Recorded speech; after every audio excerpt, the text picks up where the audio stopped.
Attention seeking വെറും നിസ്സാരമായിട്ട് തള്ളിക്കളയണ്ട.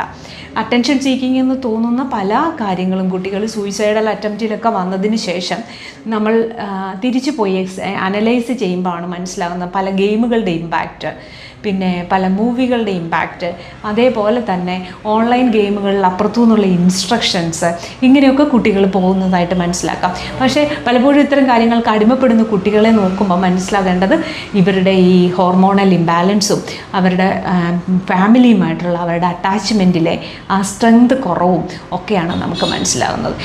പുസ്തകം എടുക്കുമ്പോൾ തൊട്ട് നന്നായിട്ടിരുന്ന് പഠിക്കുന്ന കൊച്ചിനെ അപ്രീഷിയേറ്റ് ചെയ്യുന്ന മാതാപിതാക്കളെ നമുക്കറിയാം.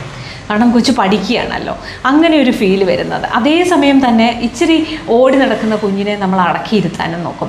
ഇതിനെ രണ്ടിനെയും കേറ്റർ ചെയ്യാൻ പറ്റുമ്പോഴാണ് ആ കുഞ്ഞിൻ്റെ ശരിയായ ഗ്രോത്ത് എന്ന് പറയുന്നത്. പുസ്തകം പഠിക്കുന്നത് മാത്രം എഡ്യൂക്കേഷൻ അല്ല.